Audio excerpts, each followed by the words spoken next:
What up, everybody? It's Reginald Foreman, author, speaker, designer, CEO of God Made Godly Image Apparel.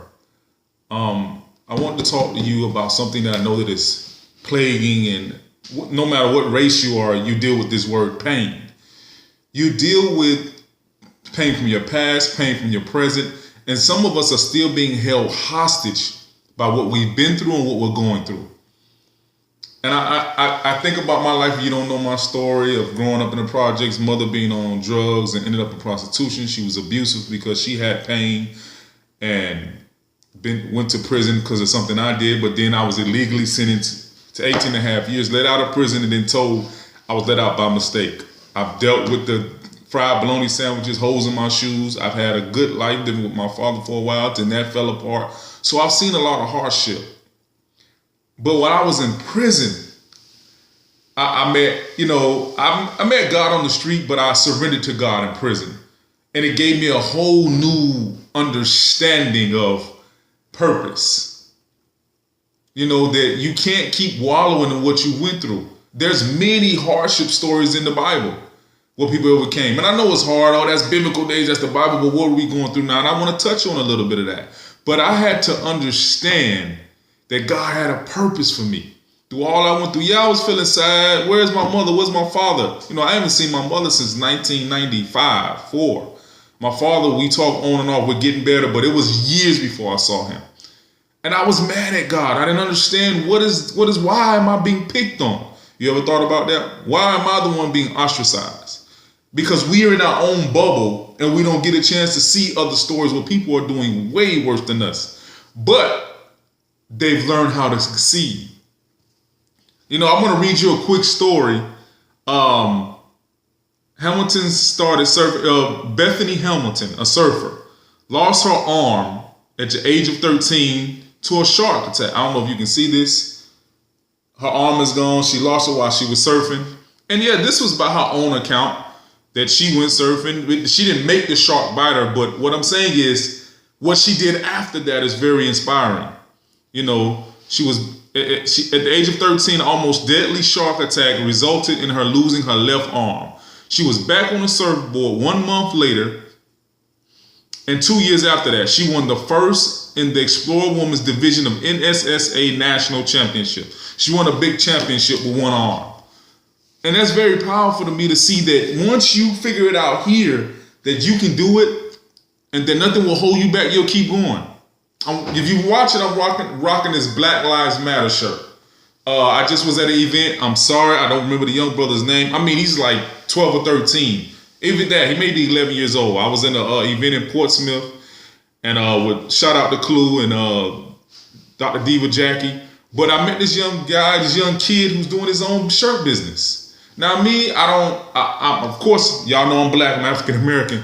But I believe in all lives matter because I'm a Christian, but we can't avoid the obvious that there's a lot of crime and killing going on in the black community. But I say that to say the mother and father of Michael Brown, they're doing a great work now. They're traveling, they're bringing awareness, they're pushing for what happened through their son's death. So that's why I say there's purpose in your pain. I go on and on from Tyler Perry to Oprah, who was raped by and molested by her family members and family friend. And we know her story, told she was too fat, black, and ugly for TV. We see what she is now. But the thing about it is, once you latch on that it's not impossible and that you don't have to sit and stay stuck in what somebody told you, what they did to you, you will overcome immense things.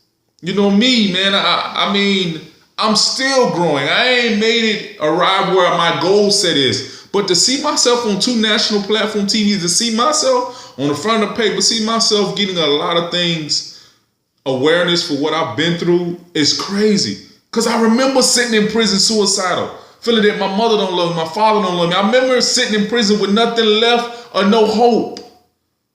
And now look at me, I'm helping other people change their lives. I know that my life story is going to Hollywood. Because if Oprah can do it, if this woman Hamilton can do it, if Tyler Perry, if Jim Carrey, who was homeless at the 616, living in a van and became a huge comedian, can do it, you and I can do it. So what I say about there's purpose in your pain, you either allow your pain to keep you hostage, where you can't breathe and you can't move and you woe is me and you shallow, or you find a way to let it propel you by what? Watching success stories, praying to God, getting a higher power, studying other people's lives where it motivates you, because really the battle is here. The battle is in our mind. Once you get here and say, and you don't see no way that you're going to stop, the doors will begin to open. You'll find strength out of nowhere. Just like we heard a testimony where I read a while back, where a mother lifted a car off of her child who was pinned down. Because there's super strength once you've dedicated your power and your mind that you're going to do it. Plus, God is involved in everything that you do by faith. So I know people have been raped, molested. You've been married to somebody, trusting a husband, and he walks out and cheat on you and your kids. And you feel suicidal, you feel down, and you wonder, why, God? But there's so many stories where people have turned that around and helping other people. I don't care if you got 16 kids and you're in the projects. You still have a gift that God gave you. And you can change your life as well as changing other people's life. I wanted to do this. It was supposed to have been shorter this, but I just felt to give this message that there's purpose in your pain. Hey, I'm plugging. If you need me to come speak at your events, my life story has been powerful, but it's what I try to give to people, that there's a way out of your situation. You can visit me at reginaldforeman.com. Follow me on social media. Everything is on there. I'm available to speak and come empower your people and let them know that if I can do it, if all these other people I spoke about can do it, you can do it. I don't care what you've been through. God has created you for greatness. This is Mr. Reginald Foreman, God Made, signing out.